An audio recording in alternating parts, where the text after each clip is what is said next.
In the Peterson Event Center, where Trey Woodall led the Panthers to an upset win over Syracuse on Saturday. The shorthanded Pirates hope that Fuquan Edwin can bust out of a shooting slump as Seton Hall and Pitt square off for one final time as Big East foes.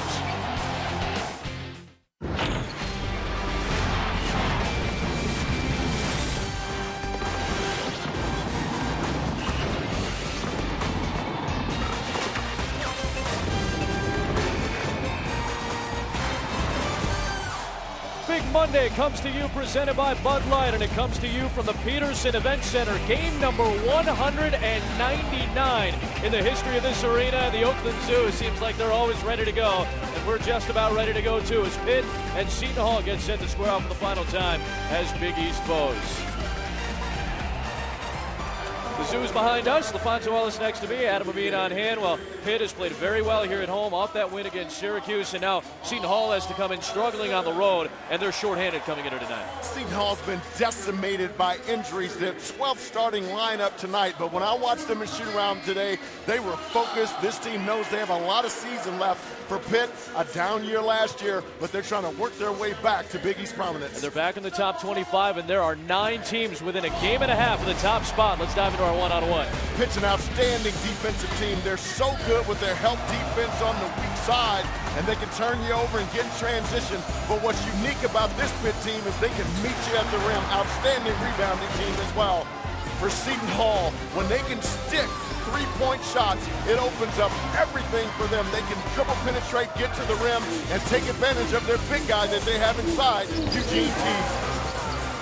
As LaFonso mentioned, 12 different starting lineup for Seton Hall this year. Aaron Cosby, the sophomore, great three-point shooter, did not make the trip. A family issue back in Louisville, so he's at home. And Brian Oliver, another good shooter, his ankle is swelling up. He is dressed and ready to go for tonight. Not in the starting lineup. Carlos is starting for the 4th time in the last 6 games. For the Pitt Panthers and the Oakland Zoo right here, ready to see 2 freshmen in the starting lineup again. Robinson and Adams have been great. Woodall had a phenomenal game against Syracuse. Patterson's leading him in scoring in Big East play. And Zana, while his numbers have gone down in conference, his rebounding has been great. He had 12 rebounds against Syracuse. Jamie Dixon has his team back into the top 25 for the 2nd time this season. They were number 24 for a couple of weeks.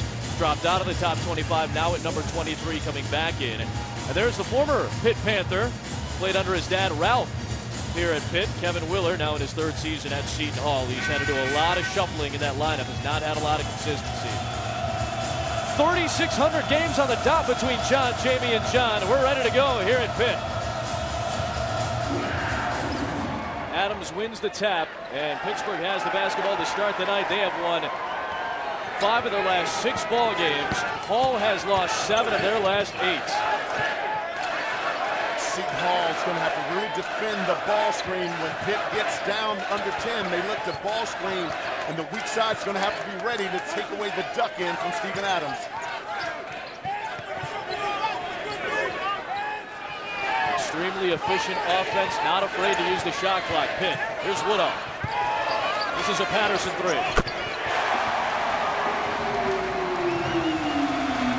Reset, and his scoring has gone up in conference play. It's 3-0. Beautiful pick and roll action, feeling replaced on the weak side. Nice hook pass over the top. Mobley shooting 50% from 3 this year, working off that shoulder injury. The Teague offensive rebound, another chance for the Hall. When Teague catches on the low block, 21 in blue, be interesting to see if the Panthers double team right away. If not, he should be able to get some good shots down low. Carlos nearly threw it away. Edwin saved it.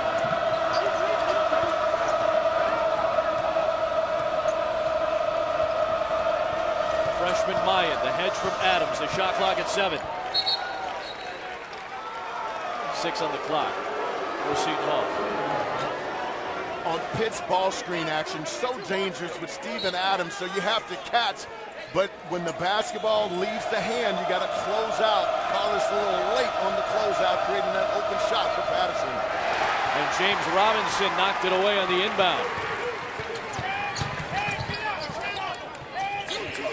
It's one of the keys for Seton Hall, limiting their turnovers. They average 17 turnovers per game. Freshman Mayan picks up the foul. Robinson has made a nice impact all season as a freshman. Well, 6'3", he's got long arms, and so he can deflect a lot of basketball. I've been really impressed with his poise as a freshman, especially playing the point guard position in the Big East. Nobody picked up Woodall for three. Well, Mobley couldn't squeeze it, eventually saves it to Maya.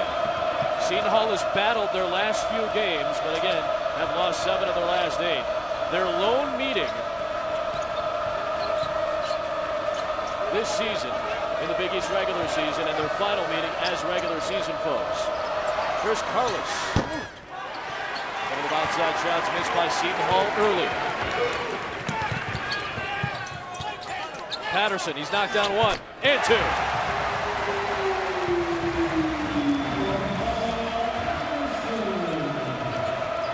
This is danger time for Seton Hall. When you're on the road, especially with a rabid crowd this way, you have to handle the first 4 minutes coming out. Look for them to settle down. I think they can do it if they can get it inside the teeth to try to get a good shot down low.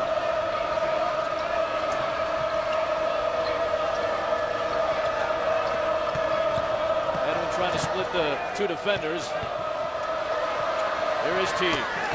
Zana the rebound. Steven Adams at 7 feet tall. His length bothered him on that shot.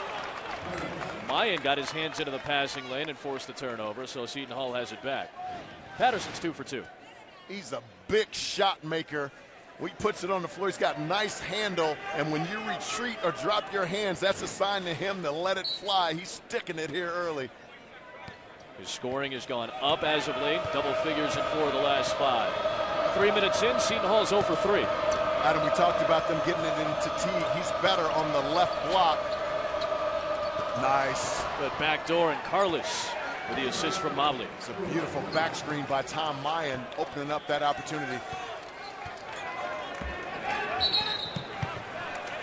And John Cal had the call. He said out of bounds. The ball bounced on the sideline on the near side of the floor near us.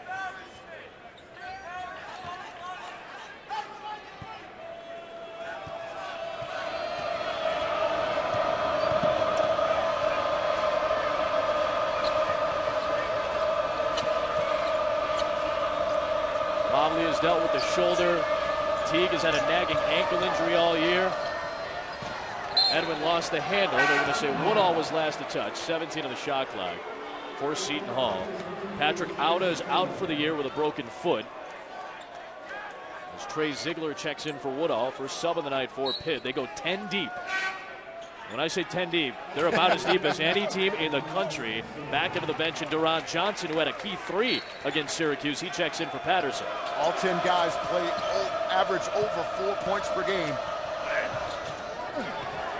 Edwin just couldn't connect on the reverse. Adams the rebound. Robinson finds Johnson, another 3. Got his own miss.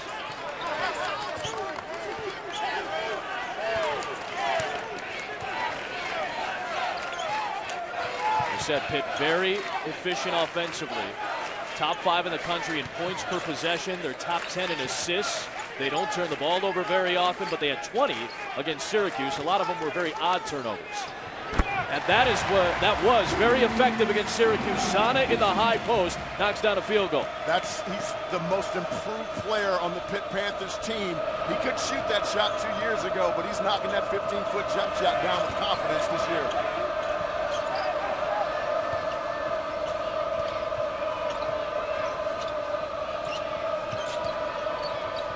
Adams the hedge on Mayan. Somebody's open. It was Carlos for a moment. Edwin gets closed out by Ziegler. Carlos is open for 3. He's going to squeeze it. Mobley. A foul is called on Trey Ziegler, which will take us to our first timeout of the night. So Pittsburgh leads by 6, and on Saturday they won against number 6. The signature win so far for Pitt in a strong home campaign. They're 13-2 at home. To show you how they dominated Syracuse the other day.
ESPN News exclusive presentation of college basketball is presented by Bud Light. It's the sure sign of a good time. Here we go. Pittsburgh, PA. Maybe still stinging a little bit after the Ravens won the Super Bowl last night, but the Panthers are playing well. That's all that matters in Pitt, PA right now. And on Saturday, they picked up a very impressive win over Syracuse. And Jim Boeheim, after the game, said, nobody played our zone better than Pitt so far this year. Syracuse played well early. Pitt picked it up. They did a great job of getting it to the free throw line area and to the short corner and dives. They were able to get some easy ones, but I thought their defense was outstanding, holding an explosive Syracuse team to 55 points. And Pitt's defense was the question early in the season. Now 13-1 against top 10 teams in this building. And their defense has remained strong even after the non-conference season. This is my first time here. The atmosphere is off the charts. Yeah. 199th game in the history of the Peterson Event Center. Game number 200 will come your way 2 weeks from tonight on Big Monday on ESPN as the Fighting Irish will be in town. Syracuse knocked off the Irish earlier tonight. Mobley is at the foul line. 77% of the season. He's been dealing with a shoulder issue. This is a mash unit for Seton Hall this season. I'm impressed by the fact that he can play significant minutes with it being his right shooting shoulder, and he's shooting 50% from the three-point line. And there's Aaron Jeremy Poor. He missed about a month and a half with a stress fracture in his foot, and he did not play against Cincinnati. They're going to need his size and length against a pretty tall, long front line of Pitt. Kyle Smythe is on the floor, 10 in blue for Seton Hall as well. No sign of Brian Oliver just yet. Has been dealing with the ankle. A good three-point shooter. Dante Taylor. Tough shot over Johnson. Zana came flying in for the rebound, and they'll get a foul called against Seton Hall and Smythe. Well, that's an area where Seton Hall's going to have to be disciplined defensively to not come and overhelp. I thought Kevin Johnson did a nice job of walling him up, forcing him to take a tough shot, fading away from the basket. Jared Poor has to stay home and box out to not allow them to get second chance opportunities. And here is Oliver. Missed 5 games with the ankle issue. Came back against South Florida and was excellent. But his knee has swelled up again.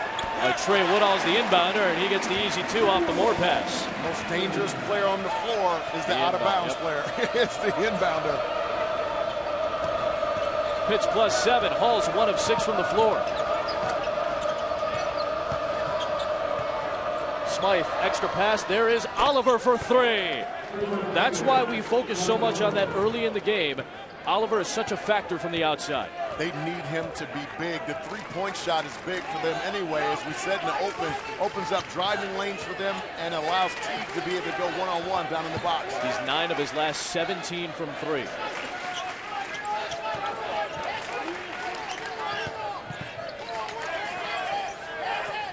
And Oliver out there on Johnson. That's a tough assignment, too, on a good shooter. Shot clock at 7. Taylor the screen for Woodall. Johnson open for 3, got hit by Oliver, and 3 shots coming.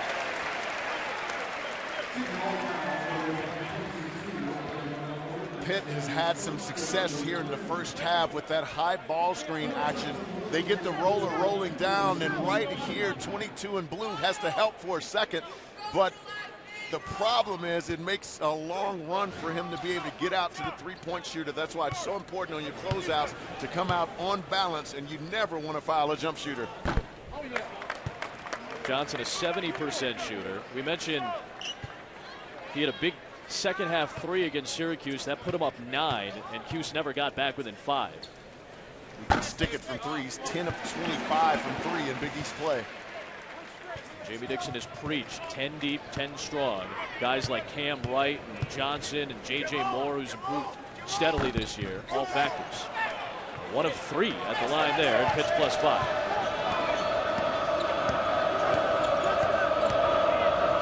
The ball screen action, getting it to the weak side and forcing that Pitt defense to have to move. I was concerned about Oliver on that play. He's had ankle issues all year long, and that's certainly not something that Seton Hall needed. See Woodall with the knockaway. It's such a good game against Syracuse, and from what you couldn't see it there, but from our angle, you can almost see not a grimace, but a little wince. And that's when you get a little worried about Oliver. And he's going to come off the floor right now. Before the game began, he was in a boot. We didn't think he was even going to play tonight. He was in sweats and a boot in the first shoot-around when Seton Hall came out before the game tonight.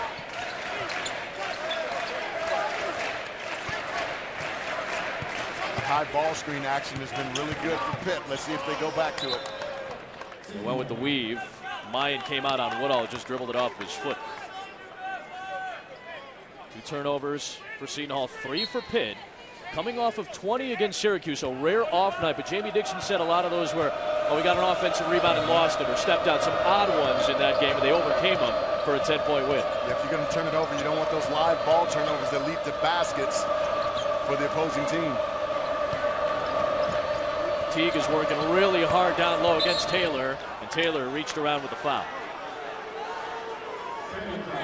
Dante Taylor now over 2,000 minutes in his Pitt career as soon as he stepped on the floor tonight. I love Eugene Teague. I love how he catches it down low and he's so patient. At times, I feel Seton Hall misses out on opportunities because they're late throwing it into him in the low box.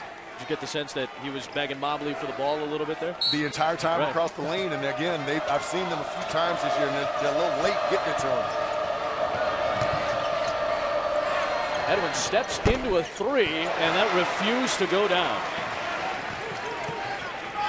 Edwin is in a cold streak right now. Those are the types of shots that just won't go down for him. Well, as an entire team, they're getting some clean looks.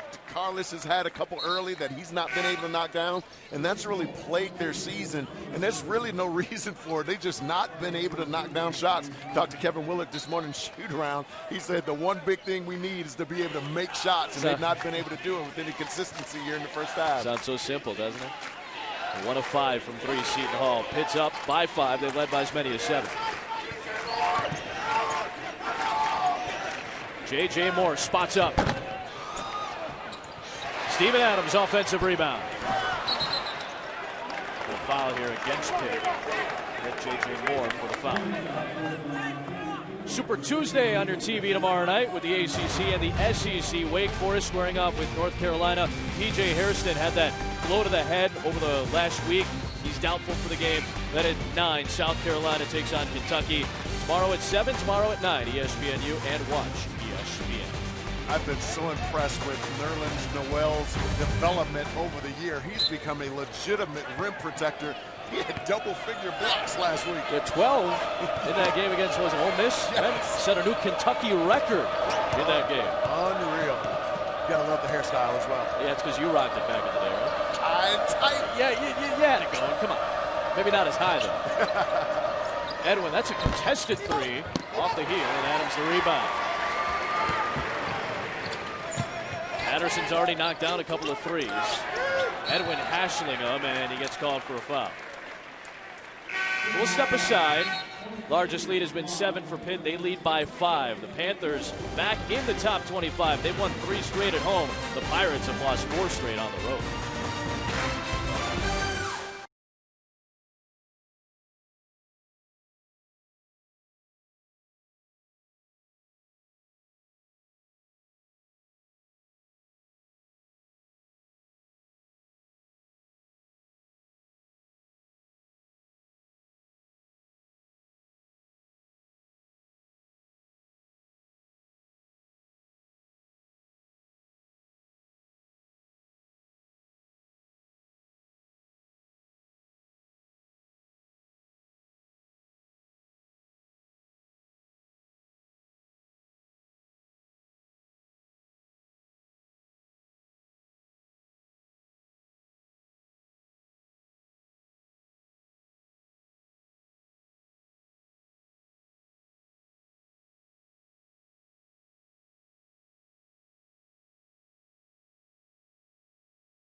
What about 36 hours away? Less than 36 hours away. Note the special start time, 7:30 a.m. bright and early for Reese, Dari, Lutz, Hobbs, and everybody on our crew.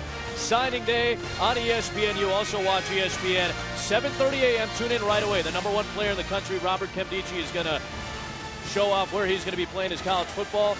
And the Pitt Panthers have a top 40 recruiting class in our ESPN Recruiting Nation rankings, which will be updated every hour during signing day. One of the best offensive tackles is on his way to Pitt. Dorian Johnson was really impressed by him this season. Signing day just a couple of days away. Adam, one of the keys to this game for Seton Hall was to simply be able to make shots. Right. They've been getting some wide open looks and have not been able to knock them down. 2 of 9 from the field so far, 1 of 6 from 3. That was their big key, 3-point shooting, second in the Big East at 37%. Slow shooting start for Seton Hall to start.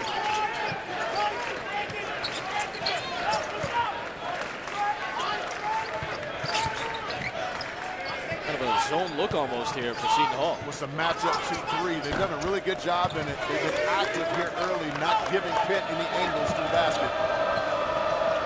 Oliver is on the floor. Mobley. All gold jerseys underneath for the rebound. I think that's an area that Seton Hall can exploit. They got to pitch that basketball ahead and let the wings attack one-on-one. They'll get some easy baskets in transition.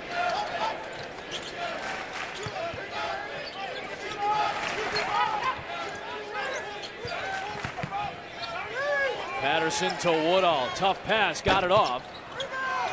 It was tipped by Cam Wright, but Mobley squeezes. Smythe will run the point. That's another factor with no Aaron Cosby today. Need a backup point guard. It's Smythe, the Iona transfer. They double-teamed that time.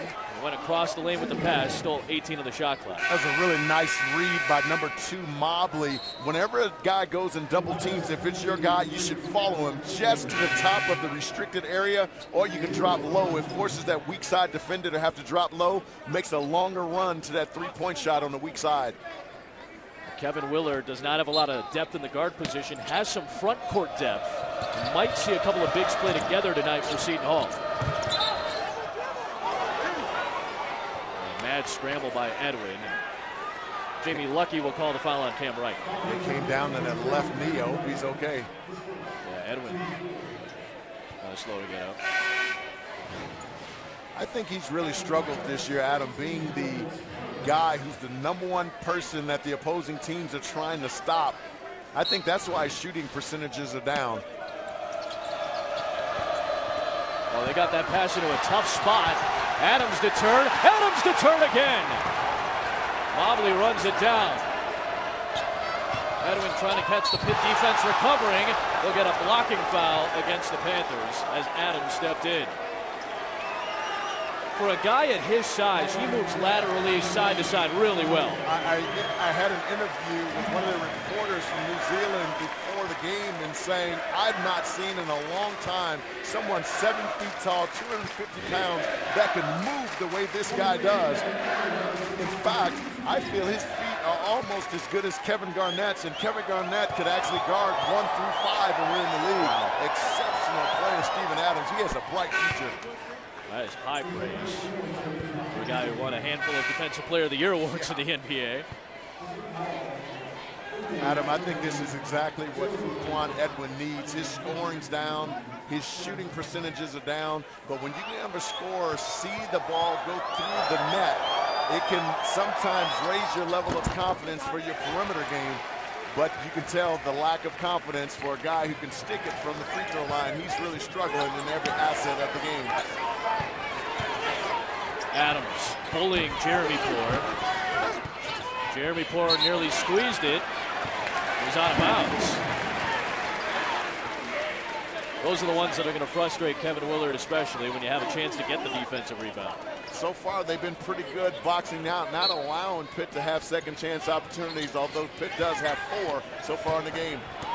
Zano is in a tight spot. Here comes Seton Hall. Halfway through the first, Alfonso. This is where I feel they need to attack, to catch that defense before it gets organized.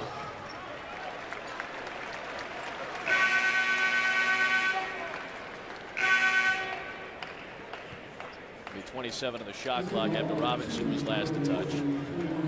Johnson and Jeremy Moore playing a couple of bigs at the same time.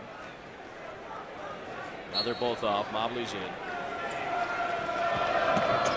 Final scheduled regular season meeting between Seton Hall and Pitt. Pitt's back in the top 25. They've won 5 of their last 6. Seton Hall has lost 7 of their last 8. Seton Hall is 1-5 at Peterson Event Center. The double on T. Good pass to Carlos. Edwin passes up the 3. Now we'll have a chance at the old-fashioned 3s. He got the foul on Talib Zanna. And Adam, we talked earlier about when they can get it to Eugene Teague down in the box, he demands a double team down low. The double team comes, and he's such an effective passer. I thought Carlos should have taken the shot. But as you can see, guys are closing out long, and it allows a crafty guy like Fuquan Edwin to be able to put it on the deck and get to the basket. And maybe that's something that increases his confidence.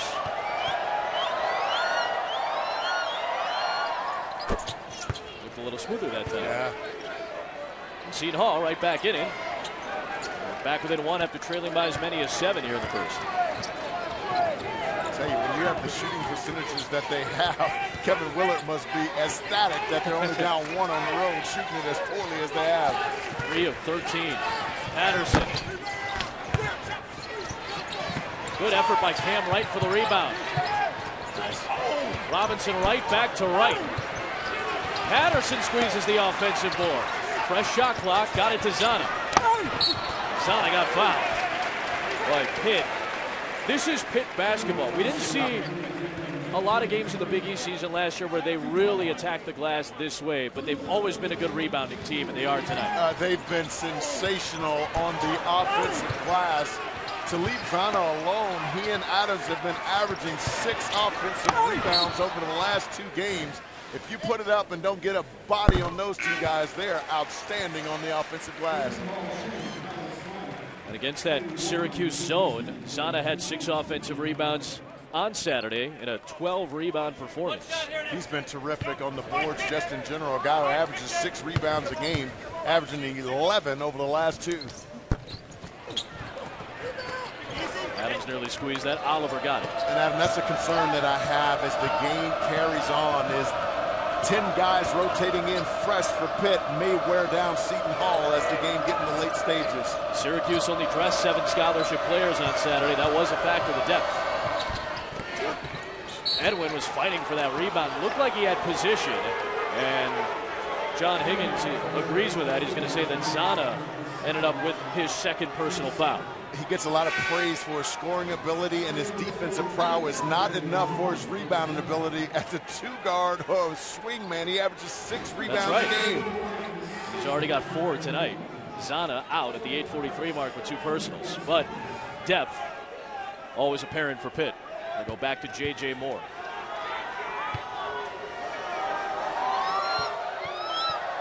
Already a 1-1. Fuquan Edwin has terrific anticipation skills on the defensive end as well. Tied for #1 in the nation last year in steals per game at 3.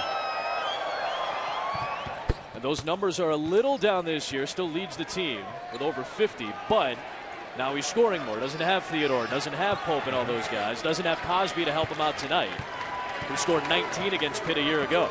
We made that point earlier. I think he's adjusting to life without those guys, because now he's the #1 target from opposing teams. What a friendly roll for J.J. Moore. Really improved score this season. Puts Pitt back up by 2.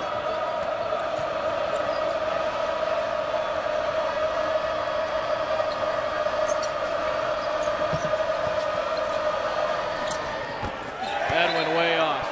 He's going to hear it. Adam, when Carlos catches the basketball at the top, he's looking to move it right away. He's not even looking at the rim. For a guy who has a reputation as a sticker from the 3-point line, he's got to take a look at the basket. He was open and should have taken that shot. Edwin just 1 of 6 from the floor. Does have 6 points. 4 of them at the foul line.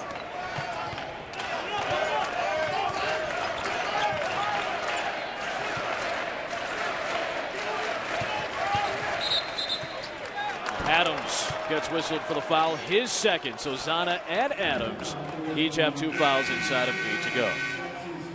So we're at the Peterson Event Center. Kevin Willer never got to play at the Peterson Event Center, played at Old Fitzgerald Fieldhouse, but did play at Pitt. We'll talk about that on the other side.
Back to Big Monday, presented by Bud Light in Pittsburgh, Pennsylvania. Peterson Event Center, the site, a few miles away from downtown in the Oakland area of Pitt, right near campus.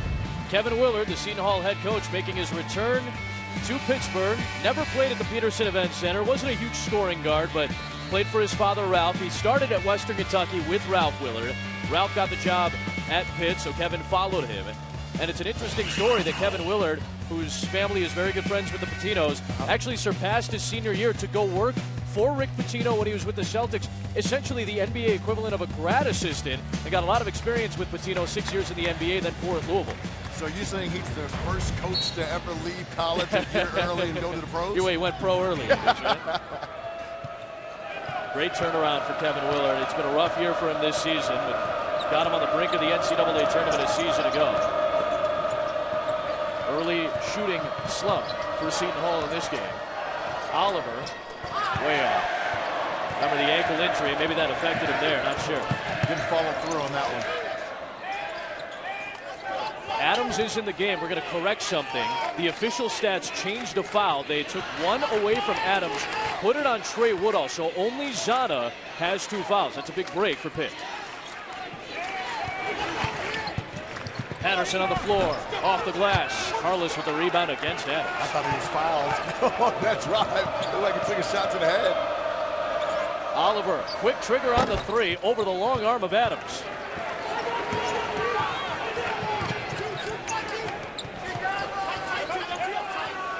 This is what I'd like to see them. They had such success early in the game off that ball screen action. But when Robinson comes off of it, he's got to look to turn the corner, drill flat there, and the defense usually doesn't allow you anything. Adams tipped it. Last touch by Pitt to Seton Hall. Taylor is going to check back into the game for Pitt.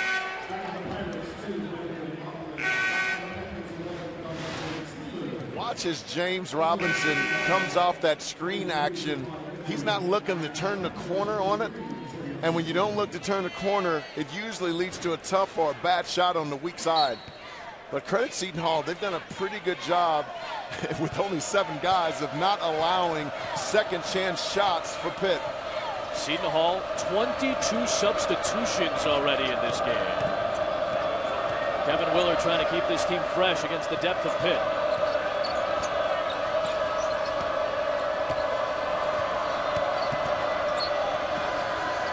Good effort by Moore, 10 on the shot. 8 to shoot after the Robinson kick. I mean, you see how long it takes them to try to get it inside the Teague? It's taken too long. And had he even been able to get it inside there, he would have gotten it with 6 seconds on the shot clock. Got to get it to him a little sooner down there.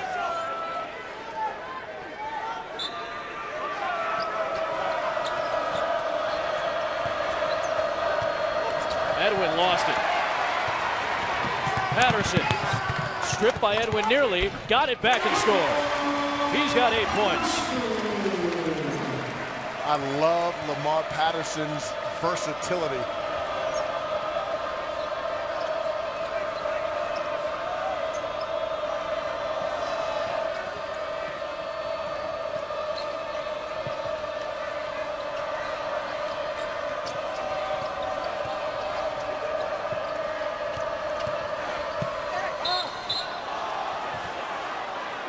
Foul against Pitt. Taylor stepped in. They're going to get Woodall, though, for the foul on the reach-in. That's going to be his second. Adam, Seton Hall has been very good offensively with moving the defense from one side to the other side. And on the closeout, they've had some success with driving to the basket, as Mayan did there. Mayan's not much of a scorer, not a very good shooter at any point. Three-point or free throw shooting. He's been turning it over a little less as of late, trying to be more aggressive as we saw to the basket. They're just not going to give you what Cosby gives you. It's a little tough without him. Well, a lot of teams are going to sag off of him, and so he's got to have the confidence to take that little 15 to 18-foot jump shot. He can make it. I've seen him do it in shoot-around. Patterson with half the points and half the field goals for Pitt.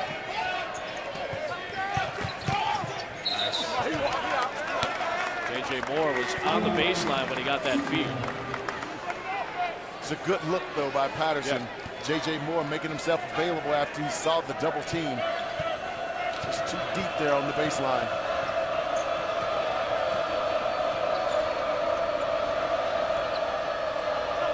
They get it to Teague with 24 on the shot clock, allowing him time to operate on Taylor. But a traveling violation. Strong defense by Dante. Yeah, and he usually, Teague, is very patient when he catches the ball down on the low block. And that's what happens when you don't get it as a big. As soon as you get it, now you're playing a little too quickly, and I think that's what created that travel there. 5 to go in half number one. A 3-point lead and just 29 points on the board, 15 minutes in. See them get back to that ball screen action and dive their bigs. They've been able to get something underneath.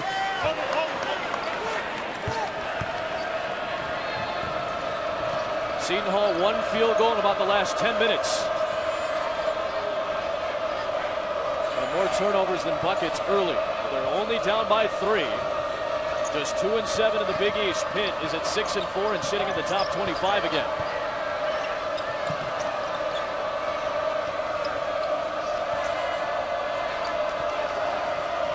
Late in the clock, Mayan splitting the double, taking it in, tough finish, and he got it to go, plus the foul.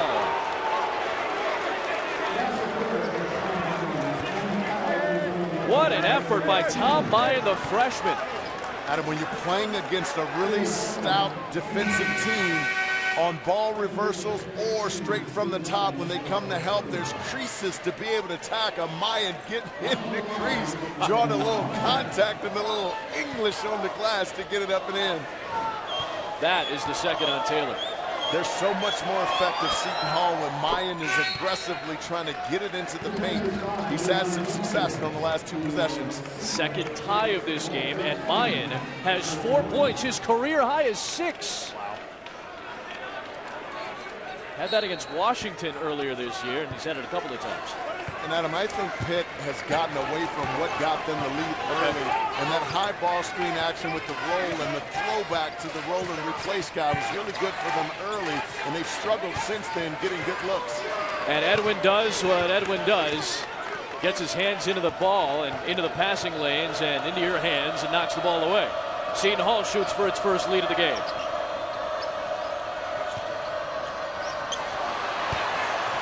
Johnson couldn't spin it in there, got the offensive rebound and the first Pirate lead.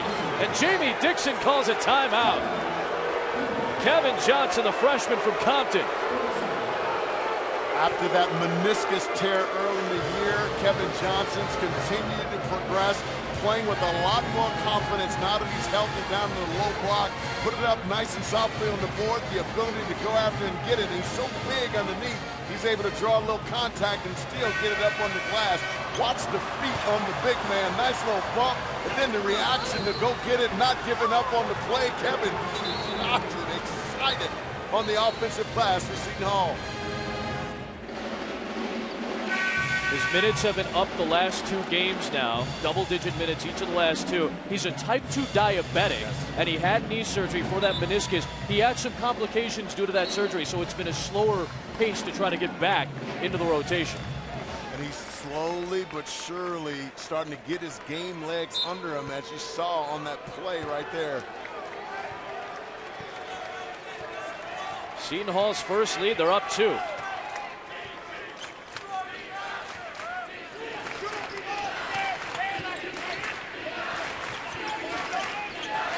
No ball screen action at him. Moore got Mobley in the air. Johnson tried to close out, but Moore has his second field goal. J.J. Moore can do a lot of things for the Pitt Panthers, and that's an area of his game that's really improved. Nice little shot fake, the escape dribble in the top.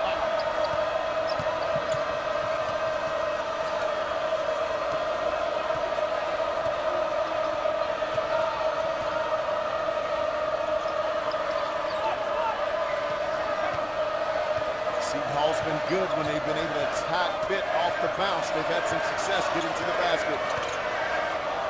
Edwin knocks down a 3 at the end of the shot clock. Pitt has its largest lead at 3. That ball never went inside the arc, but Edwin buried it. Remember we said earlier when he saw that free throw go through the net, That's now right. all of a sudden raising your level of confidence, and I think they're confident as a team right now, battling against Pitt up 3 on the road.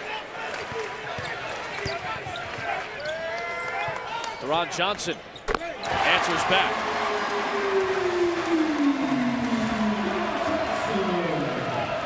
Second on the team and 3-point field goals made. Can't leave him open. He's got a quick trigger.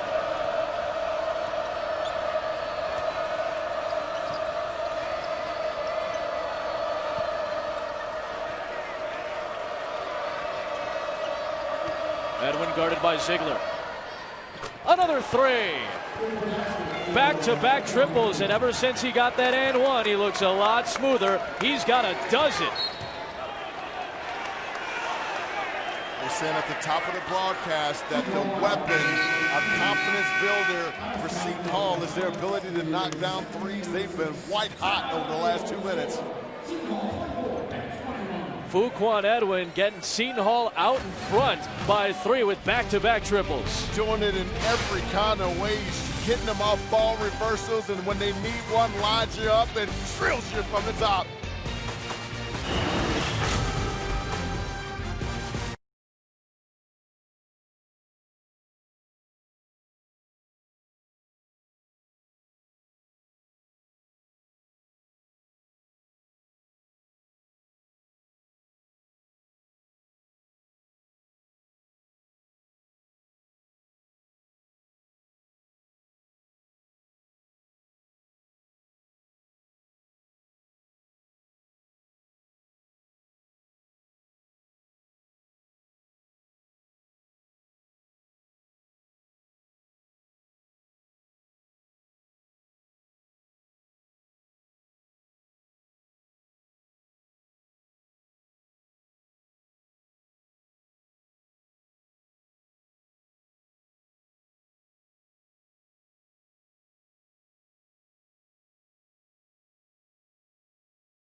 I'm Matt Schick. Coming up at halftime, I'll be joined by Andy Katz and Joe Lunardi as we look around the Big East as number 9 Syracuse snaps their 2-game skid.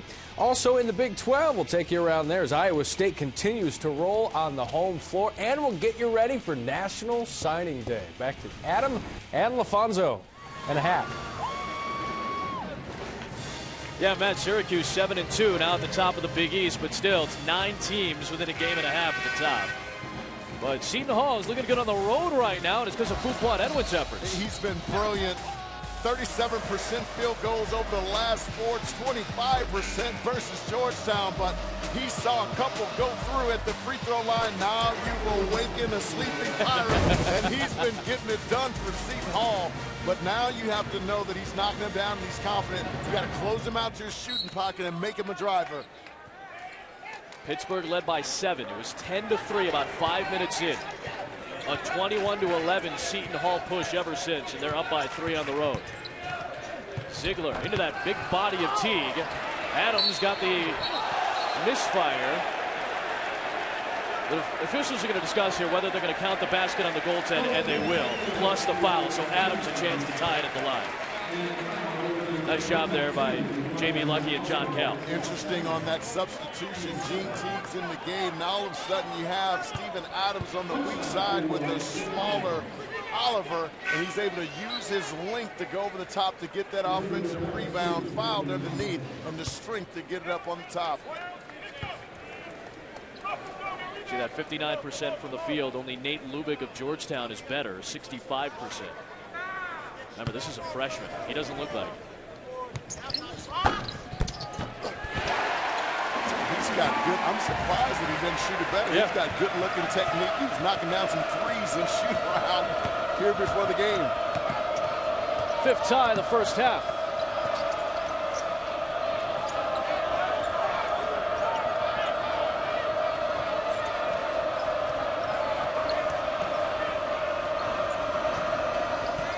J.J. Moore tipped out 114 in the shot clock. Yeah, Carlos on that one has to increase his passing angle by dribbling it down to the corner and then throwing it in the tee. Use it or lose it timeout here for Seton Hall and Kevin Willard.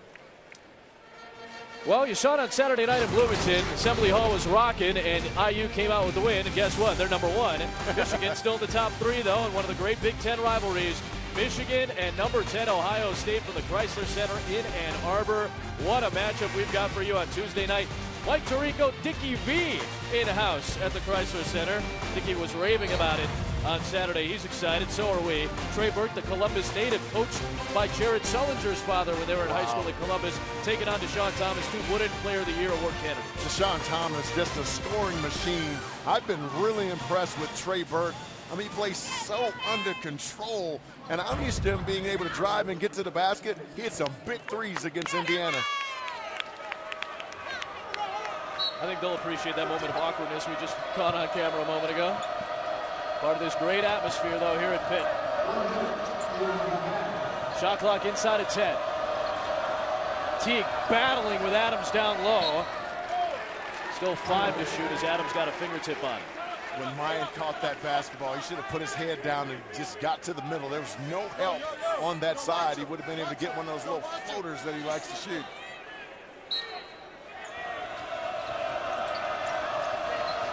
Robinson read that all the way. Tough finish, couldn't get it. Adams missed the easy one. Dunked that one, big fella. Yeah. 7 feet tall, 250, chin in the rim. Yep.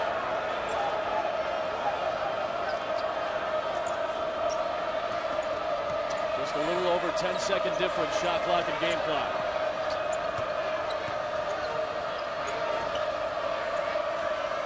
Mobley thought about it, took it, couldn't hit it. Adams with another rebound, his 7th. Pitt can hold for the lead. 9 rebounds, I should say, for Steven Adams. He's going to take the last shot here. Robinson will take the 3. Off target. Patterson. Smythe got it. That might count if it goes. Let him go anyway. And that takes us to the end of a slugfest of a first 20 minutes. But what more do you expect between a couple of rivals that have gone back about 30 some odd years playing in the Big East together? 53rd meeting all time. Seton Hall has won 1 time at the Pete, but on the road, They are tied up with Pittsburgh, 24 apiece at the halftime break. We'll go to Matt Schick in the studio in the SportsCenter U halftime report in a moment. Big Monday presented by Bud Light from Pittsburgh. Pittsburgh rolling right now. They won 5 of their last 6. Meanwhile, Seton Hall trying to get. Hi, how are you? Welcome into halftime. Matt Schick along with Andy Katz and Joe Lenardi. I think we were sitting here before the game, and I think both of you said in unison, Pittsburgh has to win this game when we talk about postseason hopes and in that Big East race. It's not happening right now in the first half. Well, and what I meant by saying against the lower-level teams in the Big East, look, they only lost to Rutgers in that group. Their other losses were to ranked teams in the league. But what I meant was they've struggled against some of those teams that are below them in the standings, and this is a perfect example. You cannot lose a home game to Seton Hall and expect there not to be some sort of dent on your resume, something that's going to hurt you, something that Joe Lenardi is not going to sort of peck away at if they were to lose this game. I mean, what would be the significance in your bracket if they were to lose this game? It would cost them at least a line in terms of seeding in the bracket that comes out tomorrow on ESPN.com. But the longer-term damage is that you look and you give the committee a reason to leave you out if you end up in that last group of teams being considered. I mean, if they end up 4 or 5 games above 500 in the Big East, it's a moot point. Then it's a seeding question. But as I always say, there are more bodies than there are seats at the dance. And then somebody has to cut the guest list. So don't give them a reason to put an X through your name. And the larger picture here is the lack of consistency. They had a great win over Syracuse over the weekend. It's building off of that. And that's exactly what teams like Miami have done so far this season. Great win, and then you follow it up with a good win. Classic. We've seen it throughout this whole basketball season. Teams letting down after big wins. Pittsburgh with that big win over Syracuse. Syracuse without James Sutherland, his 6th straight game on the sidelines with that academic ineligibility issue. Syracuse trying to avoid their 3rd straight loss. Brandon Trish puts it in. Syracuse up 10-0, but then Notre Dame goes on an 11-point run. Eric Atkins, the 3, they're up a point. They did a great job, except for that possession, on defending the 3-point line. Notre Dame ends up going 6 of 20, which for Notre Dame to win, they were going to have to make threes. And they made most of them, 5 of those 6 makes, Andy, in the second half. Notre Dame, after they got it to 11-10, they should have left then. You saw Jeremy. Because Syracuse was just good enough. If this game had gone on for 2 more hours, Syracuse would have been up by a half a dozen. That would have been a very long game. That was the gap between these two teams. You saw Jeremy Grant with the bucket. He would finish with 14. His older brother, Jared, who plays for Notre Dame, had 15. There you see Rakeem Christmas with the bucket, and Syracuse goes on to win their 36th straight home win.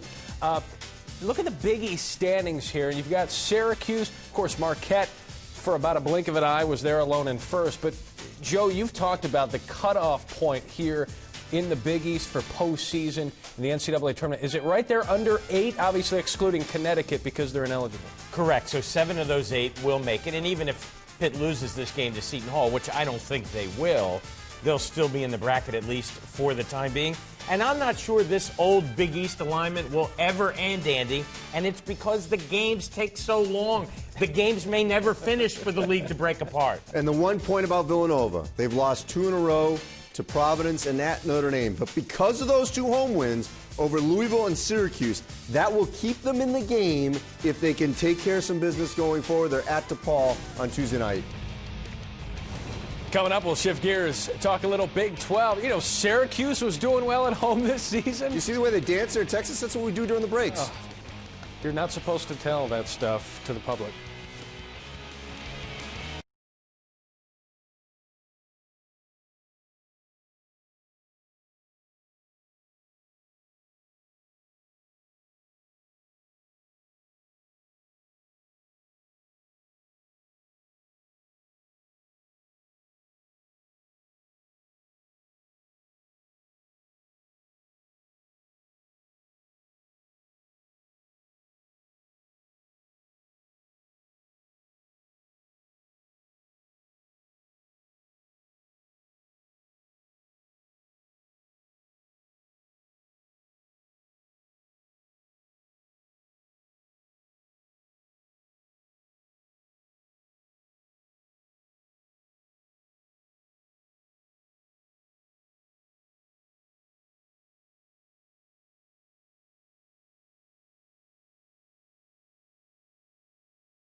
Ron Johnson, 4 points so far. 4 of the 24 for Pittsburgh. They're knotted up with Seton Hall, former Big East member, current Big 12 member.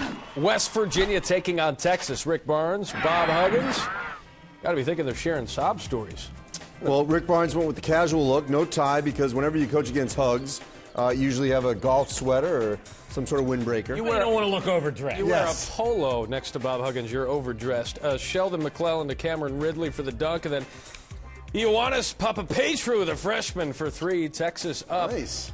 That was my first time doing that. Terry Henderson, the 3. West Virginia, that would go on a 17-5 run. And they're up 7 at the break. This was low scoring early. West Virginia looking for that coveted W. How about in the Big 12, staying with the Big 12, Oklahoma and Iowa State, the mayor. All they do is win at home. 19 straight home wins coming into this one. Well, they didn't need any Hilton magic here because they dominated from the start. Oklahoma was never in this game, Joe. Iowa State, keep an eye on them. They host Kansas. They host Oklahoma State. They should have beaten Kansas had it not been for Ben McLemore 3 to send it to overtime. Chris Babb for 3, by the way. I think the real story is to keep an eye on Oklahoma. I think their number's been a bit inflated here on the first half of the conference schedule. We'll see if they can get a breakthrough win on the road in the back end of the Big 12 schedule. Not tonight. Corey Lucius with the bucket. 20th straight home win for Iowa State. Fuquan Edwin bearing it. Tied at 24 in the Big East at the Pitt.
I decided to go to the University of Southern California. University of Alabama. Florida State University. Roll Tide Roll. ESPNU is your definitive source for National Signing Day. Just a couple of days away on Wednesday. 18 players making their live college announcements, including the #1 overall player, Robert Kindici. He's going to announce he's going to get it rocking at 7:30 a.m. Eastern time, and there he is. Could Ole Miss get the top recruiting class? They'll surely move right on up if Kindici commits to Ole Miss, where his brother plays, top outside linebacker, top offensive tackle. and a good D tackle, and Mr. Adams, all signing early there on Wednesday on ESPNU. Lamar Patterson, a team-high 8. We're knotted at 24. Adam and LaFonso, second half call next.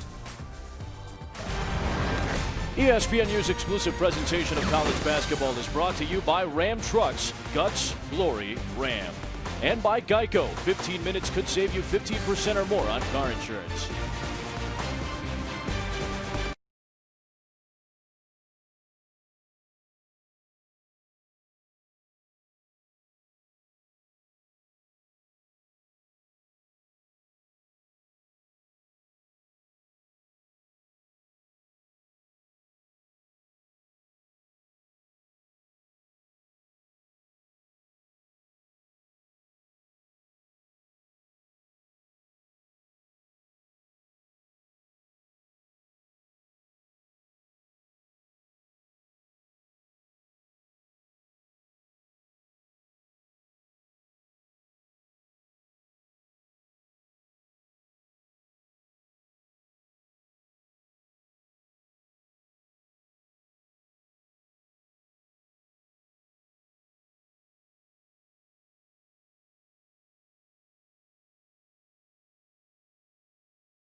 Back on Big Monday, presented by Bud Light at the Pitt, 24-all between Seton Hall and Pitt. Back with the former Notre Dame standout LaFonso Ellis, Adam Amin. With a win tonight, Pitt will kind of keep pace essentially with Syracuse. They'll be the only 7-win teams in the Big East after Cuse defended their home court against Notre Dame earlier tonight. Now, old-fashioned Big East slugfest in the first 20. Both teams really getting after it, but Pitt's missing some at point-blank range. But when they've needed a basket, Lamar Patterson has been terrific. That ball screen action created some throwbacks for him. And how about the little crossover and the step back, banging it. Patterson, such a versatile ball player, not just a perimeter shooter, but he can put it on the floor as well. Pitt has really struggled from the field, but he's given them a much-needed bang. And for Seton Hall, Fruquan Edwin has been really struggling from the perimeter, but a guy who's a dynamic scorer. When he can see it go to the basket, now all of a sudden he gets hot, and he's able to knock down shots. But credit Seton Hall, they're looking to get the basketball in his hands, and he's been drilling it. First half stats brought to you by Jared, the Galleria of Jewelry. 6 turnovers for Pitt. They only average 11.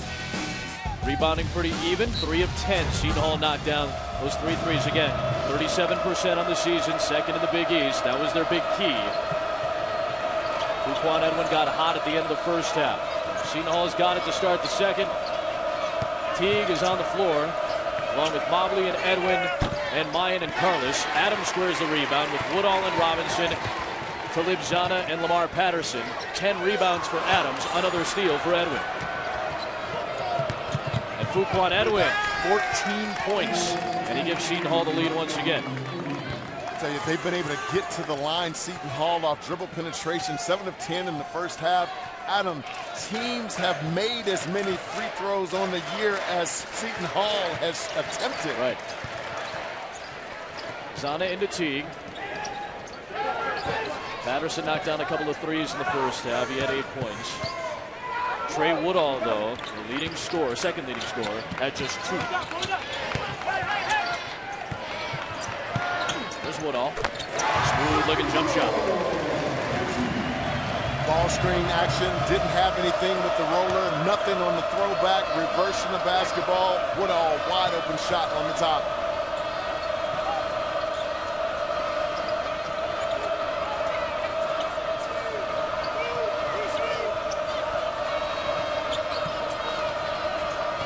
Carlos has not been able to get a shot off tonight. Credit Pitt's defense and closing out Carlos. He's not looking to shoot the basketball either, Adam. I'd like to see him be a little bit more aggressive because he had a couple opportunities in the first half, and if they can get him going, along with Fuquan Edwin, Seton Hall's in great shape. Edwin had a clutch on that one. You see the athleticism of Carlos going up top against the 7-footer. Couldn't tip it back in. Fuquan Edwin with the theft. Mayan trying to break out loose, and Zana kicked it, and that's a break because it prevents the leak out for Tom Mayan. But that's what Fuquan Edwin does. Led the nation in steals a year ago. He's 15th in the country this year. Well, he has such great anticipation skills, and when you're as good as he is, he counts your dribble, gets the tempo of your dribble, and then he stabs at it as the basketball's going down to the floor. He's an outstanding defensive player. All right to the wickets of Teague. Here comes Pitt. Patterson against Mobley.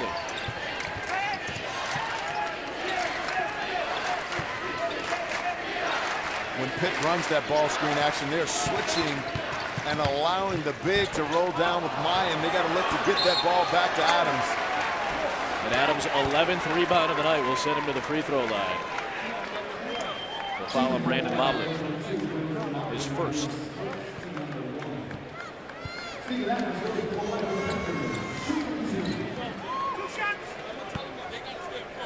One of 18 siblings, the size 19 shoes. Some of the numbers, we always like to do the numbers you need to know.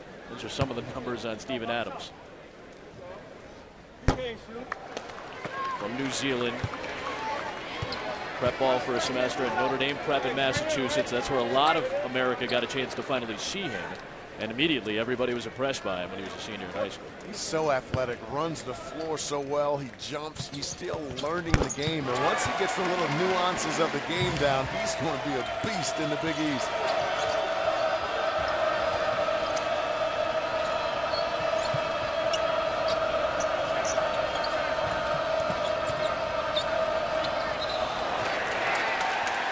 Mayan has to be a little bit more patient, Adam, and wait until the ball screen gets there and then come off of it. The problem with that is you get your bigs in some unnecessary foul trouble because Teague almost set an illegal screen.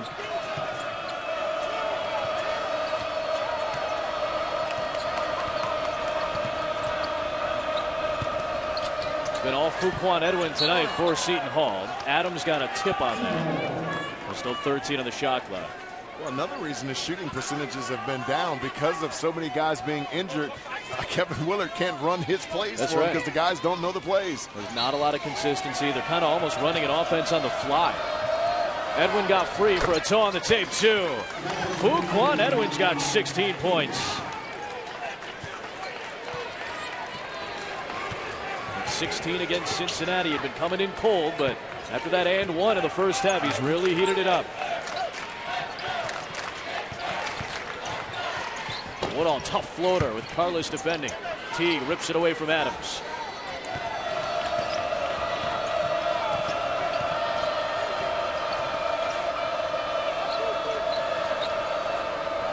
so tough, that entry feed with Adams defending.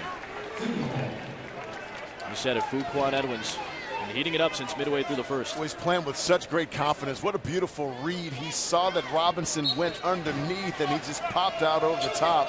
Really good read off the screen. Who's last to touch? It was Mayan. Pitt takes over. Their spacing wasn't very good. You had 3 guys within 5 feet of each other, usually on an inbound play on the pass. If you're that close to each other, it spells disaster, and it certainly did on that play.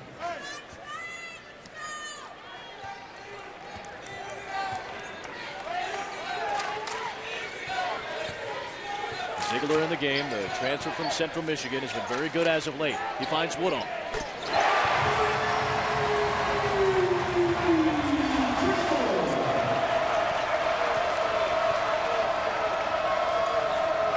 Fourth lead change of the night here in Pittsburgh, along with 6 ties.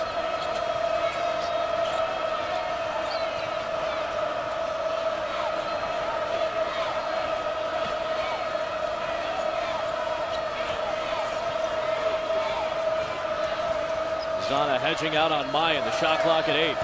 Edwin got bumped by Ziegler and a foul. Second on Trey. That'll take us to our under 16 media timeout here in the second half. Back and forth we went in the first half, and back and forth we go. Another handful of lead changes and ties in this Big East battle between 2 long-time rivals.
Two-point Pitt lead back into the top 25 with the new rankings coming out today. Big Monday presented by Bud Light. Some Big East news and notes. 7 teams in the top 25, most of any conference. Connecticut is receiving votes, by the way.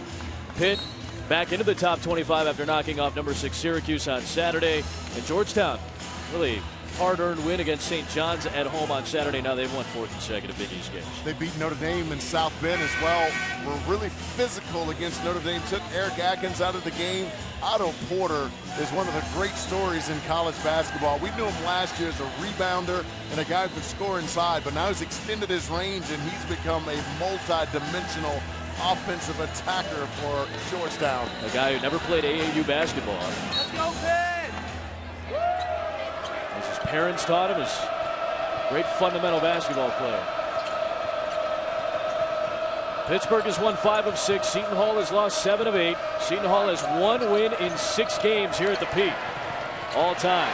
Trey Woodall with the pick. Tough reverse. Mayan was kind of chasing him down. Didn't really make a whole lot of contact. And still a 2-point lead for Pitt.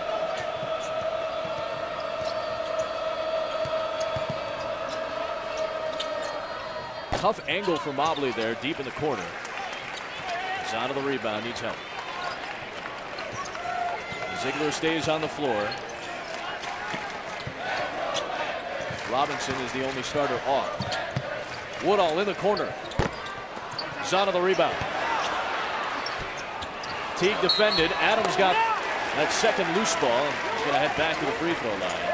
Maybe a foul and a reach in against Tom Bryant. It's so tough because Teague is down low battling with Zana, trying to prevent him from scoring the basketball. And now you have Steven Adams at 7 feet 250 on some wing players and guards. They have a tough time boxing him out on the weak side.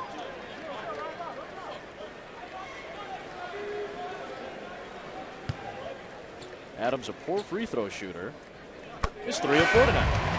Super Tuesday on your TV, ACC and the SEC. Wake Forest, North Carolina. P.J. Hairston's the main story. He's doubtful for tomorrow for the Heels. Then South Carolina, just 2-6, taking on a Kentucky team that's tied with Ole Miss and Alabama for second in the SEC. Big game for the Wildcats tomorrow on Super Tuesday. Starts at 7, take you to 9 o'clock in the SEC on ESPNU and watch ESPN.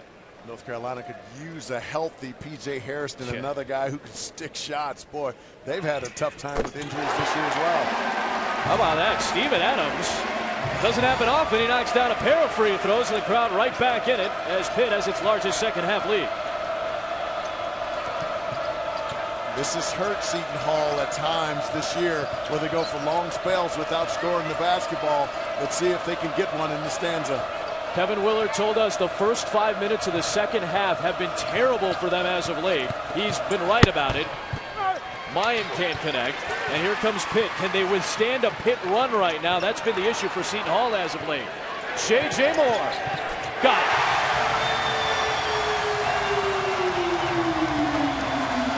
Seton Hall timeout's coming.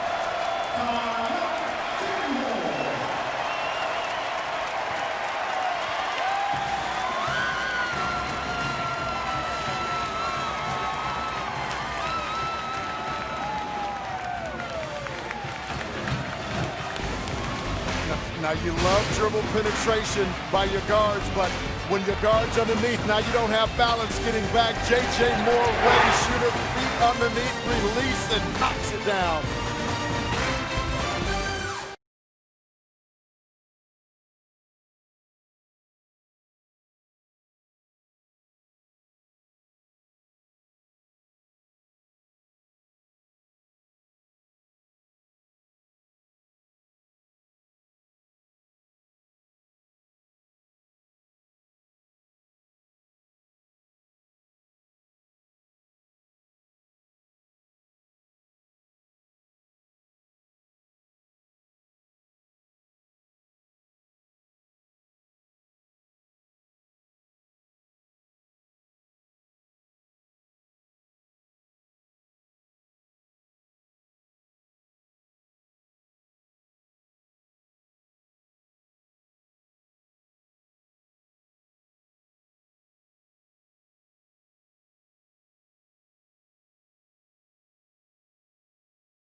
We talked to Kevin Willard earlier today. He said his team's been battling in all these really close games, but the biggest problem has been the first 5, 6, 7 minutes of the second half, and all the things that have gone wrong in this stretch. Yeah, they started off 2 for 4, but Mayan misses one at point-blank range, something that both teams have been doing, but now he complicates it by going for a steal here, didn't get it. Now Edwin goes for a steal as well.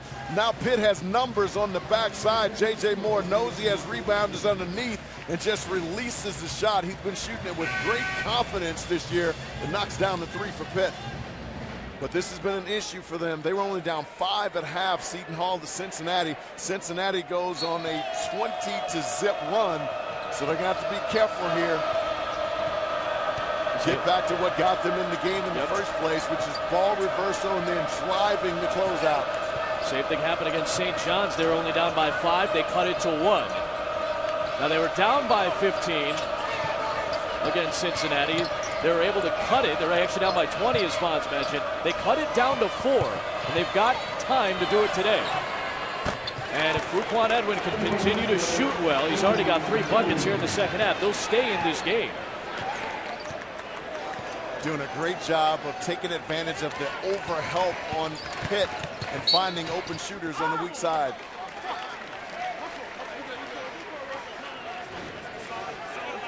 Seton Hall's been so good. Down again, unnecessarily coming to help. Collins can't hurt you down in the low post, and they leave the deadliest shooter on the floor. Fuquan Edwin gladly drills it for him. 19 of the 31 belong to Fuquan Edwin today. Well, he knew coming into this game without Aaron Cosby, a guy who gives them 12 points a game, that there were going to be more opportunities for him to be able to score. Credit Seton Hall for finding him in different parts of the floor, and he's taking advantage.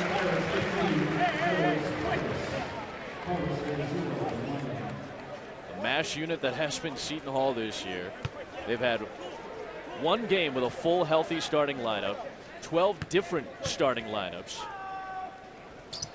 over the course of the season.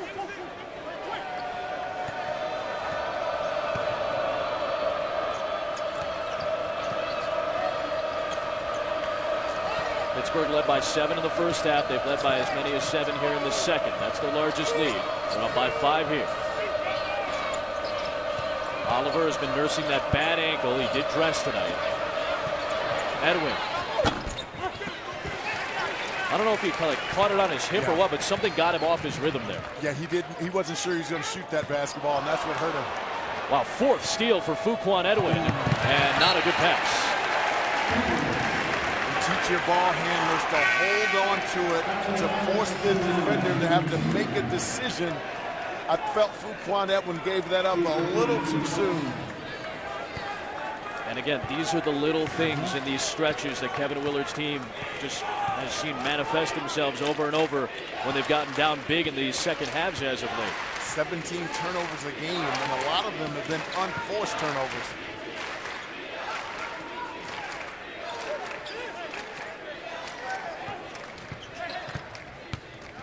Ziegler, strong moves to the basket. And good effort by Smythe to box out more. He finds Oliver in transition. Big 3 for Brian Oliver, his second 3 of the night. And we weren't even sure if he was going to play tonight. He's knocked down 2 huge 3s, and Seton Hall's right back in it. We said in the first half on missed shots, Seton Hall needed to push the basketball and look for early opportunities. Nice read there. Those opportunities will be there for them the rest of this game. I think Lamar Patterson has to get a touch on this possession. Their best scorer on the floor right now. Yep. Leading scorer in Big East play. We saw him with J.J. Moore, who was in the corner. I think he wanted him to cut baseline. A little miscommunication there. I tell you, it's been uncharacteristic of Pitt. They've missed so many point-blank range shots. They've been turning the basketball over. A team that's one of the best at not turning the basketball over in the Big East. Average 11 a game. They have 10 tonight, but they still got the lead.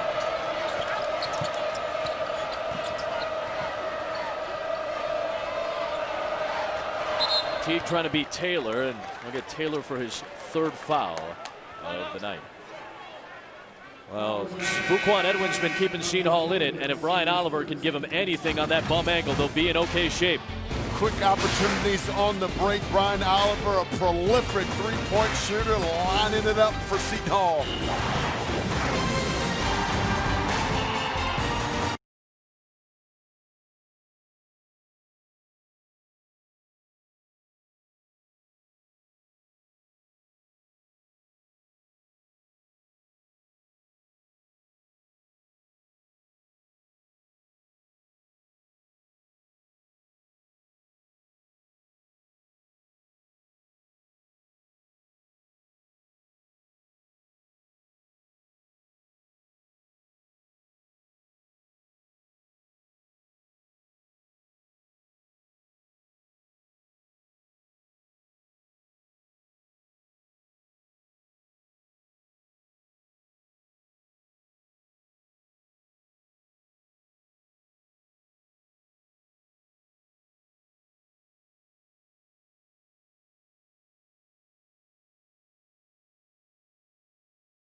What a fun game so far. Played in a 10-point window. Seton Hall's largest lead has been 3. Pitt's largest lead at 7. And Trey Woodall, good in the second half. Couple of buckets and an assist. Yeah, 1 of 3 in the first half, but they really needed his leadership in the second half. It's just so good to see him healthy after all he went through last year. Such a playmaker. He's able to play off the basketball with the development of James Robinson, but he still does this really well. 6 assists on the year.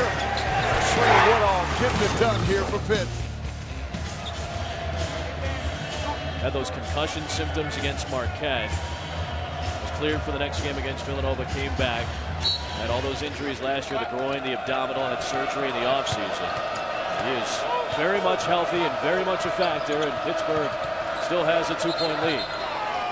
And they finally got an open look for a decent 3-point shooter in Ryan Smythe. But Kevin Willard can't believe the foul call. They got Brian Oliver on the screen. So tempting as those guys are fighting around to not slide on that one. And you could see not only slid, he gave him a little bump too. That was a good call by the ref.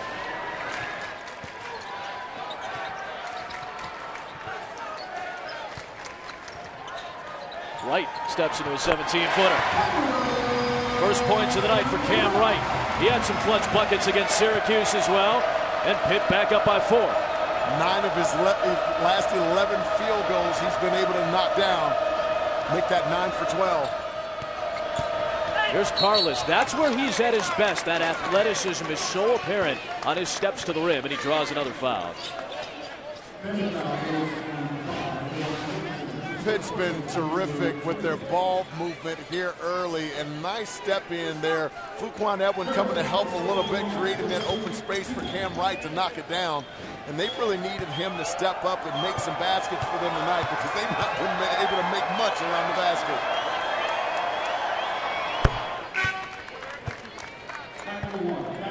Harold's Carlos. Trey Woodall back into the game. Robinson comes out. Carlos from Latvia. They went to the same prep school as Mayan, and a handful of these guys, Patrick Auda, Aaron Jeremy Poor, they all went to prep school in Spain. Kevin Willard went out there, and his team took a trip to Spain in the offseason as well. Going to bounce back after a rough stretch at the end of the season last year, which prevented him from going to the NCAA tournament. Kevin Willard told me he'd like to see him be a little bit more aggressive offensively. Moore tried to get it to Johnson. 5 steals now for Fuquan Edwin. They get it to Teague early in the shot clock. Patient in the lane. First points of the night for the team's second leading scorer, averaging 12. It's one of the few times they've been able to throw it into him when he's been open. He's been open a lot tonight. They've just been giving it to him too late.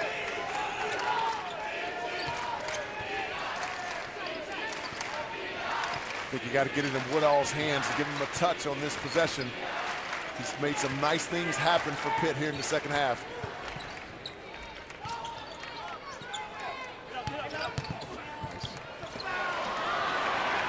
Here comes Seton Hall, looking for their largest second half lead. Carlos closed out by Woodall. Halfway home here in the second. Pitt trying to join Syracuse as the only 2 7-win teams in the Big East. Here's Teague against Taylor. Got it to Edwin, who just flipped it up, looking for the foul, and he got it. We get Cam Wright for the foul. Adam, the turnovers have hurt Pitt uncharacteristically turning it over tonight. 12 turnovers in this game, and a lot of them have led to some easy points and baskets for Seton Hall. I love when he gets it down on the low box. He's so patient, and he has great vision around the rim, this team. Finding a guy who's been cooking for them all night long. Fuquan Edwin has been exceptional tonight. ESPN College Basketball is available live anytime, anywhere on your computer, tablet, or smartphone. Watch ESPN.com and with a Watch ESPN app. Adam Amin, LaFonso Ellis here in Pittsburgh tonight. Peterson Event Center. Seton Hall has lost 7 of their last 8. They have 1 win in 6 games here at the Peterson Event Center. They came back in 2006.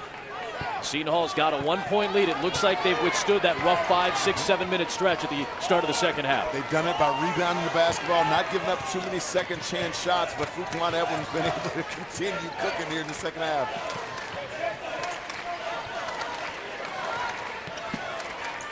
Adams, good feed to Patterson.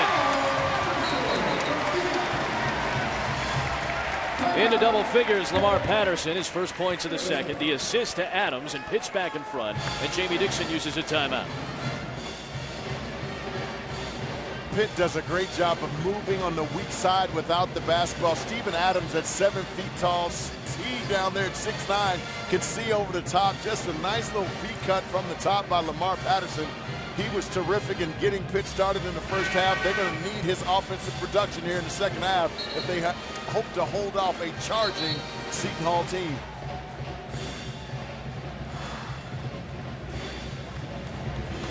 See Jamie Lucky there, one of our veteran officials tonight. The last time Seton Hall won at Peterson Event Center, the only time they won, March of 2006, knocked off Pitt. Jamie Lucky was one of the officials that night. Remember this name? Kelly Whitney? He led the way for Seton Hall that night. Scored 21 at 5 threes. Donald Copeland chipped in for Seton Hall. That's the only win for Seton Hall at the Peterson Event Center, where Pittsburgh has won 89% of its games. 199th game in this building. Big Monday 2 weeks from now will be game 200 on ESPN against Notre Dame. Here's Teague against Adams. The double for Moore. Oliver puts it on the floor. Wave out the basket. Be a foul on the floor on J.J. Moore.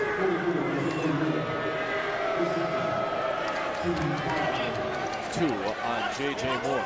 For Seton Hall, you've got to continue to make sure that Fuquan Edwins is getting touches on the perimeter, and Teague, Pitt has had no answer for him down the low post, and he's been making some good decisions with the basketball with his passing as well. Edwin guarded by the best Pitt defender in Wright, who got caught on a screen, leaving Edwin inside to pass it off, and Teague, is that going to be offensive basket interference? Yep. John Higgins just called it offensive basket interference. Jamie Lucky comes over, and they're going to discuss. Teague tried to dunk it down, and it looked like the ball flipped out of the cylinder. This is a very interesting call.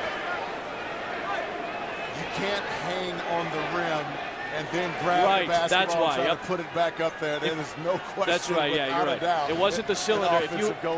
If you have a hand on the rim, and we saw this in a Big East game, I want to say 3 weeks ago, left the right arm, that's why. As soon as he makes contact with one arm still on the rim, that's offensive basket interference. It's a good catch by this veteran crew. 3,600 games on the dot between John Cal, Jamie Lucky, John Higgins, all 17-year veterans. That is the right call. Teague to the bench. Pitt still in front, 8:40 to go.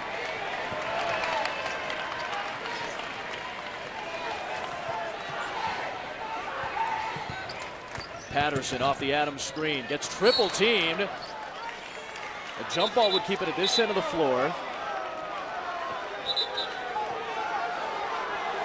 Again, that veteran crew getting right in there. Jamie Lucky dragging Cam right away. John Cal's got his hands in there as well on Lamar Patterson.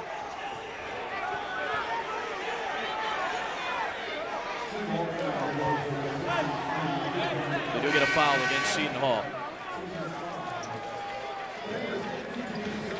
It's going to be Edwin. I thought Fuquan Edwin had all ball underneath there. Again, he's got 5 steals tonight as well. So fresh shot clock for Pitt here. What an odd sequence the last 2 trips down the floor. Look for Patterson and Woodall to be playmakers here down the stretch.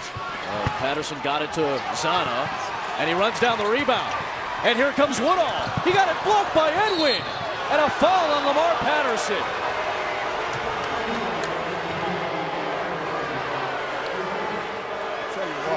Fuquan Edwin has completely taken over this basketball game. He's rebounding, he's scoring, he's blocking shots, stealing, tying guys up. Watch the reaction by Fuquan Edwin to deny access to Trey Woodall. This kid is giving everything to try to pull out a win on the road against Pitt. For a shorthanded Seton Hall team, no Aaron Cosby. He's back at home with family issues in Louisville. Brian Oliver is banged up. He's not 100%. 7:56 on the clock. We'll step aside. Pitt 40, Seton Hall 39, and Fuquan Edwin doing it both ends of the floor tonight. Well, we know how he steals the basketball, but this is an area of this game where he just wants it just a little bit more for his team.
ESPN News exclusive presentation of college basketball is presented by Bud Light. It's the sure sign of a good time. Here we go. To PNC Park off in the distance. Pitchers and catchers report in a few weeks, huh? No reaction from LaFonso. Pittsburgh up by 1, and Fuquan Edwin jersey tough tonight for Seton Hall. He's been outstanding. With all the injuries that they've had, with no Aaron Cosby, Seton Hall needed a hero. Fuquan Edwin has been that hero. He's been knocking down shots, getting steals, blocking shots, and his activity on the offensive end is giving his teammates a lot of confidence, and they are battling here on the road in the second half. 20 points tonight for Fuquan Edwin. And Oliver off the heel of the rim on a 3. Woodall with the rebound. Along with Wright, Sana, Adams, and Patterson. And Smythe looks like he'll get called for a foul. I think that's Teague underneath. He and Adam yeah, you're right. battling Teague underneath. That was away from the basketball. That's the first on Teague. That's huge for Seton Hall not to have him in any foul trouble down the stretch, because they're going to need him to continue to be a playmaker from the post. Nice feed, and Wright is able to get to the line. And Woodall, that was a tight window to get that pass into. You see those 10 assists for Pitt, coming on 14 field goals, 19 assists on 24 shots made against Syracuse. That's just part of the offensive efficiency. Yeah, they're just so good at passing the basketball. They move without the basketball so well, especially on the weak side. We saw Lamar Patterson break open on the weak side. Nice little pass underneath from Adams. They're so good at keeping their eyes up and finding open people. Boy, Pitt shooting itself in the foot. 7 of 14 at the free throw line. Edwin is hurt. That may and be an ankle. Fuquan Edwin went down. Yep.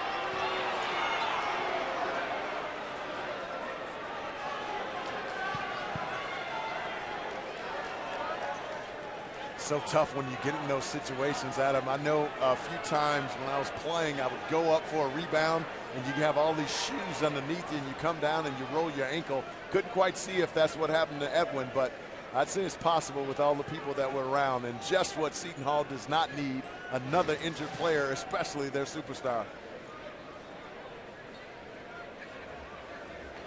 Yep. Landed on Teague's foot. Was that Teague's foot? It was either Teague or Adams.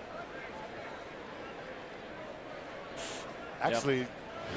I think that was Kyle Smythe's foot. It was Smythe, Teague, and Adams all surrounding him. Tony Testa's the athletic trainer checking on Fuquan Edwin. Kevin Willard is out there as well.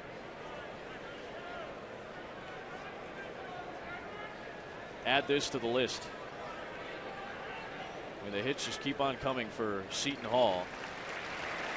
See all those games missed. Out is done for the year. Oliver is not 100% tonight. Cosby missed a game due to injury earlier this season. He's not here because of a family issue, but already a shorthanded Seton Hall bunch. And now Fuquan Edwin, who has been the best player on the floor tonight, is coming off. That's a tough one, too, when you catch the toe of it and roll it that way. My encouragement would be, do not take your shoe off, because when you take the shoe and you cut the tape and all of a sudden it swells up, I just loosen up my shoes, tighten it up real tight, and get back up. The sooner he can get back up moving around, the more the blood flow gets to going, and he'll be able to get through the game. But if they take it off, it's going to be tough. And that's what Tony Test is doing right now. Cam Wright on the floor to try to steal it away. John Higgins got collided into by Woodall, and it turns out Seton Hall was last to touch after that mad scramble. Now with Fuquan Edwin out of the game, we should mark that one, Adam. Where's the offense going to come from? And they just tipped the shoe off, and that is tough. Because, again, now all of a sudden you take the shoe off, the blood starts to rush down in that area, and it just blows up. Let's hope that that's not the case for Fuquan Edwin. But again, Adam, where does the offense come from now for Seton Hall? Fuquan Edwin's their leading scorer. Cosby's their third leading scorer. Neither one of them. Obviously, Cosby not here. Edwin out. Teague's their second leading scorer, and he has just 2 points tonight. Pittsburgh is up by 1 with a huge opportunity.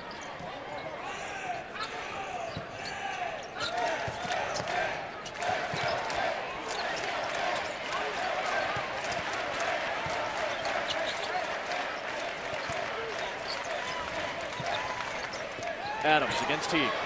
Nice move. Technical foul hanging on the rim.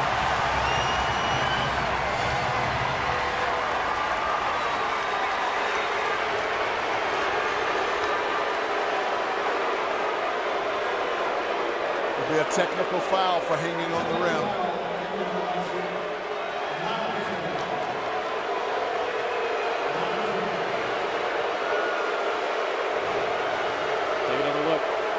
The quick move he made to the baseline. Woo! Teague has no time to react, and then he hung on in a little bit, a little chin action. I thought that was a good call by the ref.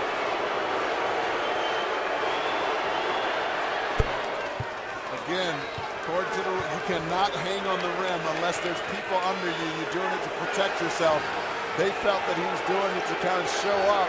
Watch after he makes the beautiful move from the baseline. Now all of a sudden he hangs on it just a little while. You just can't do that by the rule book.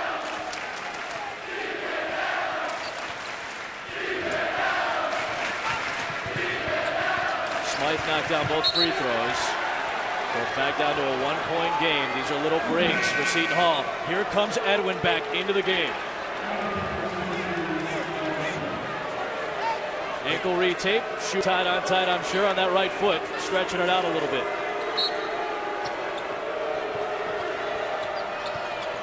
Oh, Edwin got free, too. The pass was off target. Here comes Wright.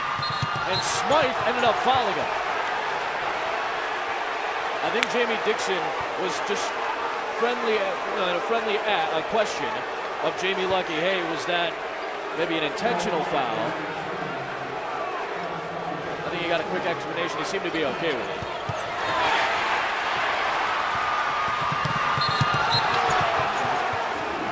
Those are tough. Because the thing is, you know he's trying to foul him. Yeah. So, is it intentional? Of course it's an intentional foul. That's right. And so you want to make sure that you're making a play on the ball. Right. They felt he made a play on the ball. So 18 fouls on Seton Hall. It's bonus the rest of the way for Pitt. 16 fouls actually on Pitt, so shots on both sides. And watch Edwin's movement. The reason that was a turnover on the last possession is because as he curled off, he couldn't quite stick his little pivot foot, and that made him off balance, and that's what led to that turnover. He's got to deal with Cam Wright, an excellent defender. They got a foul on Cam Wright.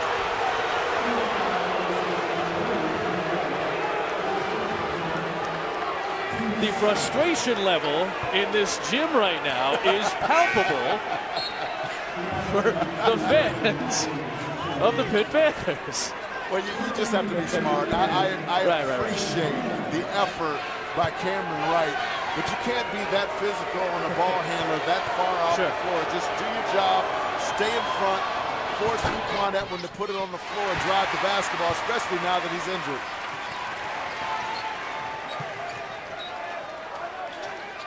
Pitt +3, 6:20 left. The playmakers on the floor right now for Pitt are Trey Woodall, 1 in gold, and also Lamar Patterson, 21. Got to get the basketball in their hands and let them play. There's Patterson. Adams volleyballs it, and Patterson comes down with a rebound. Thought Woodall should have taken that shot. Yep. It's a perfect time to shoot that three-point shot. All the blue shirts are down in the painted area. Okay.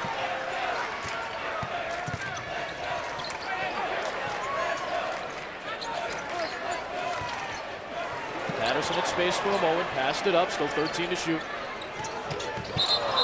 Blocking foul on Kyle Smythe. And that's 4 on Smythe now. I like what Pitt is doing, though. They're getting the basketball in the hands of the guys who can create shots for themselves and for others. Trey Woodall and Lamar Patterson are those two guys. First free throws of the night coming up for Lamar Patterson.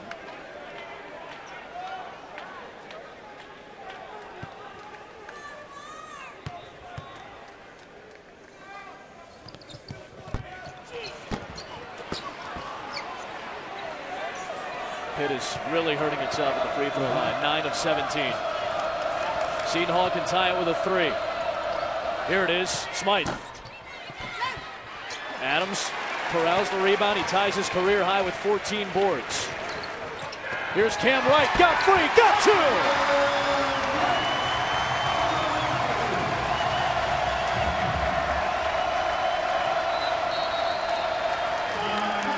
Timeout from Kevin Willard with Pitt up by 5 and 5:10 on the clock.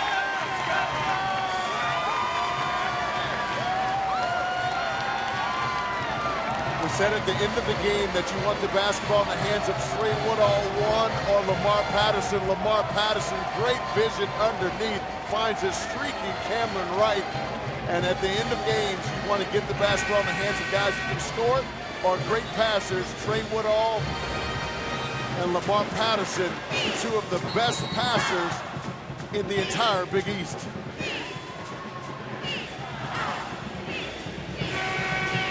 Seton Hall trying to knock off a ranked team for the first time since last February. Well, they had a good stretch. They knocked off Connecticut, and then last February they beat Georgetown. That's when everybody kind of had the sense that they might go to the tournament, had a rough stretch to close out the year last year. They've lost 4 straight against ranked teams, all of those games this year. They've lost 5 straight games against ranked teams on the road. Haven't beaten a road team that was ranked, or excuse me, haven't beaten a ranked team on the road since they beat Syracuse in 2011 at the Carrier Dome. Edwin, Mayan, Teague, Mobley, along with Smythe on the floor. 5.5-minute drought. Smythe. Adams, a career-high 15 rebounds. Wright. Met by Edwin in a foul. Got a little lift on that one. Yes, he did. That kid with the can ankle. fly. Yep. I tell you, when Seton Hall has the basketball, if they're going to make that post-injury to Teague, I think you have to put Fuquan Edwin on that side. Okay. Because when they come and help off, now that's Fuquan Edwin taking that shot from the corner and not Kyle Smythe. Not that Kyle Smythe can't knock those shots down, but Fuquan Edwin has been their hot guy tonight. That's the right ankle. Landed awkwardly on that a few minutes ago. Came right back into the game a few minutes later as soon as he got a retake. I tell you, I've been impressed with Cameron Wright's ability to run the floor. They're finding it. And as I say all the time, when you can pitch it ahead to a guy who's an attacker, it gives you an advantage, and he's been exceptional in that area. Pitt ties its largest lead of the game once again. A 6-0 run with all the points from Cam Wright. Under 5 to go, and Pittsburgh's up by 7.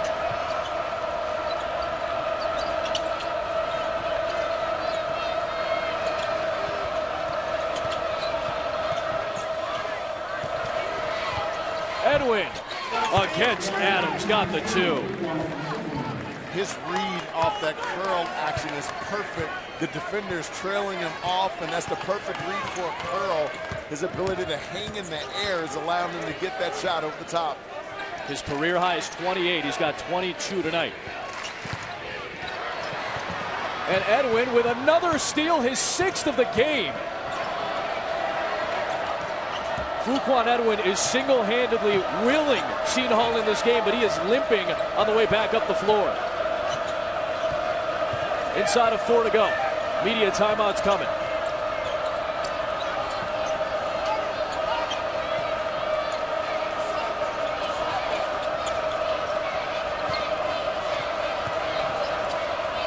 Oliver takes the 3.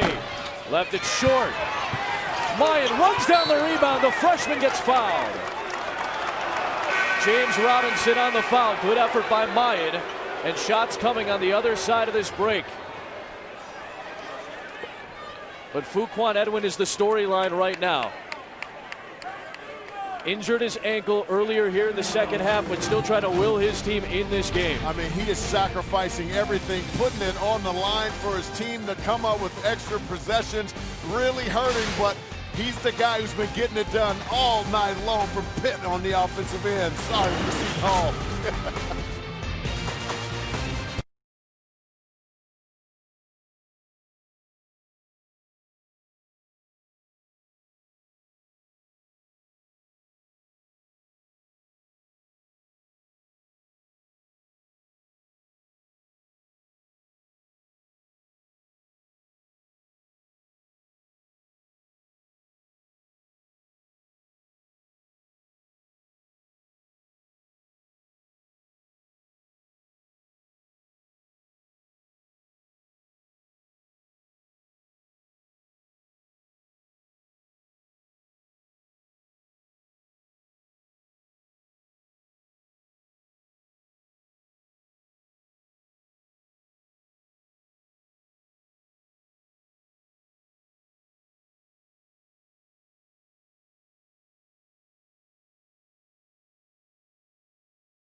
A look at our Taco Bell game track. Fuquan Edwin has more than half the Seton Hall points tonight. Lamar Patterson is one of 5 different Panthers with 7 or more points. Steven Adams, huge on the glass, career high 15 boards.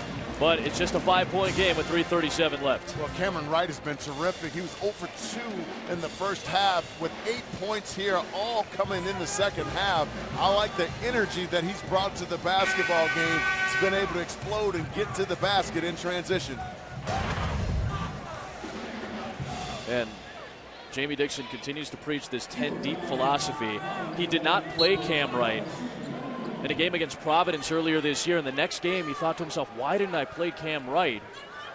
Put him in the next game. It was an infusion of energy, some offense, some defense, and he's been going 10 deep just about every game since. I love his acceleration in transition. He can get to the basket in a hurry. A huge free throw missed by Mayan. The front end of the 1-and-1, 3.5 remaining. And here comes Pittsburgh up by 5. Woodall got free. Oliver, a good recovery on defense. It's a nice decision not to shoot that basketball. The clock's on their side right now, up 5.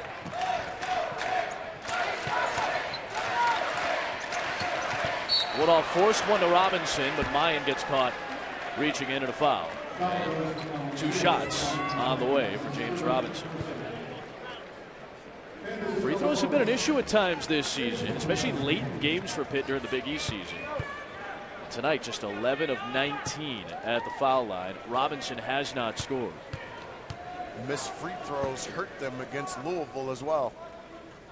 That was a game they lost by just 3 points. The only loss in the last 6 games for Pitt.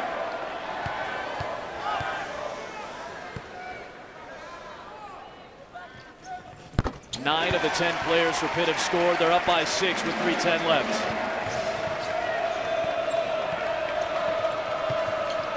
I think right now you got to go to Teague down in the low post and let him get something going, and may create a free shot there for Edwin. A lot of passing. Somebody's got to shoot. It'll be Smythe. Way off. Foul on Seton Hall on Brian Oliver. Well, it feels like 2 or 3 different guys had a chance to shoot the ball on that possession, but nobody wanted to. Well, you got to reverse the ball, get it to the opposite side where your best guys are. Again, not that Smythe can't make the shot, but he's been off tonight. If he would have just reversed that basketball back to the top, and they were able to get it there, Fuquan Edwin recognizing him open there. If they can get it back to Edwin's side, now it's Edwin taking that shot. Okay. And you've said that a couple of times. Maybe let Edwin and Teague play on the same side of the floor. This ties the largest lead once again for Pitt.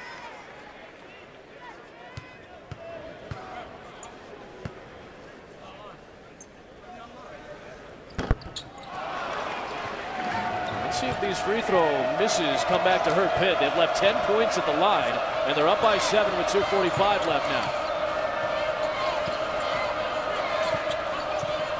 Edwin. Robinson with a big defensive play.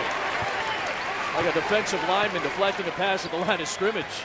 Again, for a point guard at 6'3", he's got long arms as well.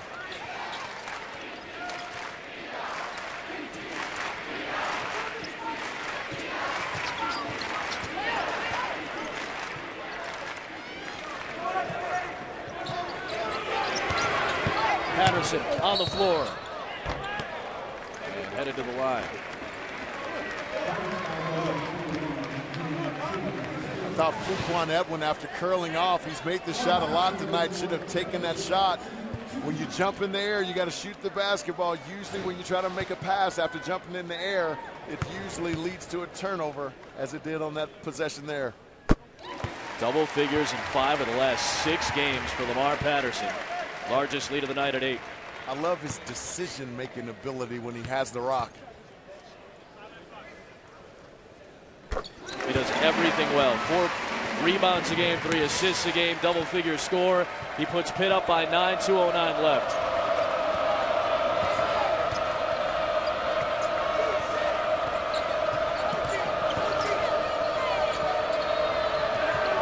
Edwin, toe on the tape.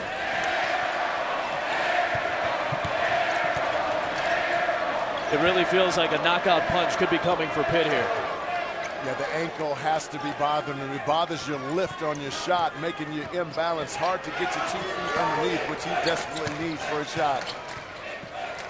Edwin slapped that one away. Still 16 to shoot.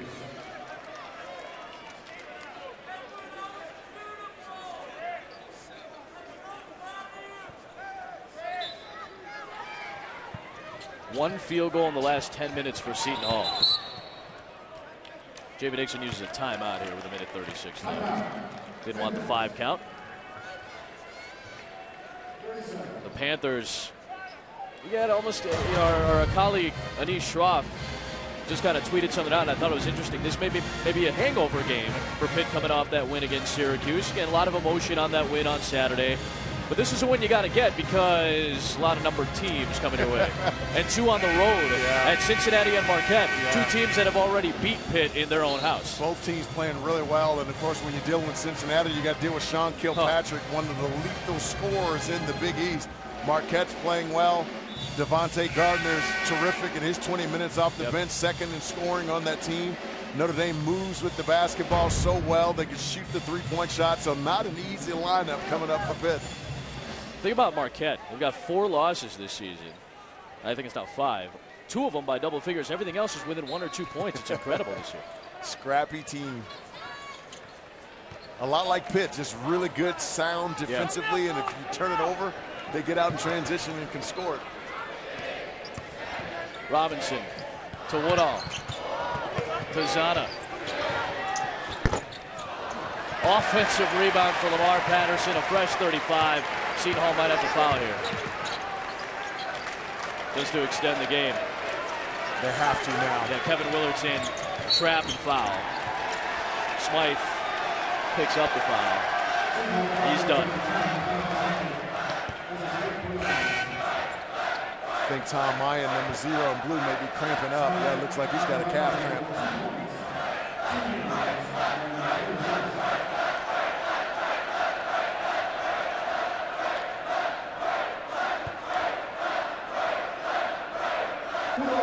Oakland Zoo. Here, left, right, all the way to the bench.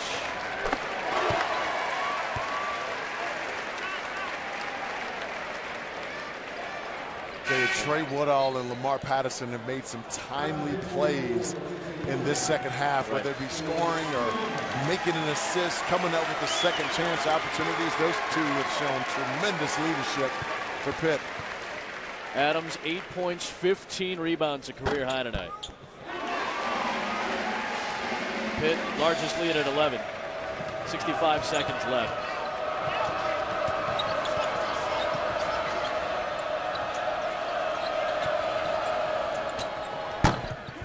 That kid has done everything he possibly can tonight. Woodall gets fouled. Brian Oliver is done for the game as well. Kevin Willard literally just turned around looking to see who's available, because that's how shorthanded this team is. I mean, the word that comes to mind for Seton Hall, attrition.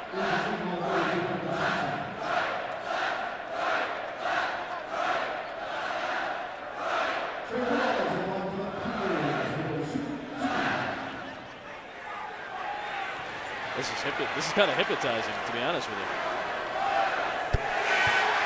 Seton Hall coming up. We got Connecticut on Sunday, then Rutgers next Tuesday. Always fun to see the Turnpike tussle. It'll be in Piscataway on ESPN2 next week. Coach Rice's team with Rutgers, I mean, they defend you. They scrap and foul. That's not an easy. Seton Hall doesn't have an easy schedule coming up either. Yeah. I tell you, but you got to give Pitt a lot of credit. I mean, they tried to give it away at some points, missing easy baskets inside, but, you know, a team that's played together for a while have scrapped and clawed to win this game.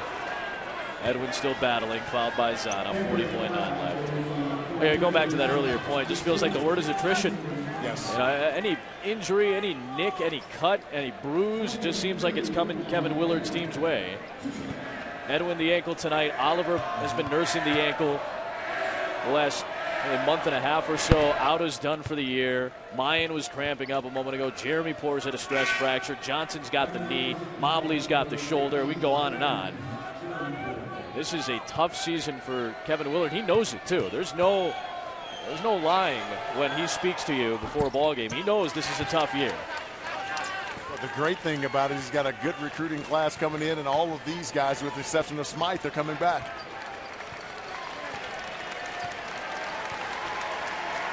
Got to give Seton Hall a lot of credit. They scrapped. They brought the fight to the game tonight, but just came up short. But again, credit Pitt. They did all the little things, the intangible things necessary to win a tough game at home. It was 36-34 Pitt.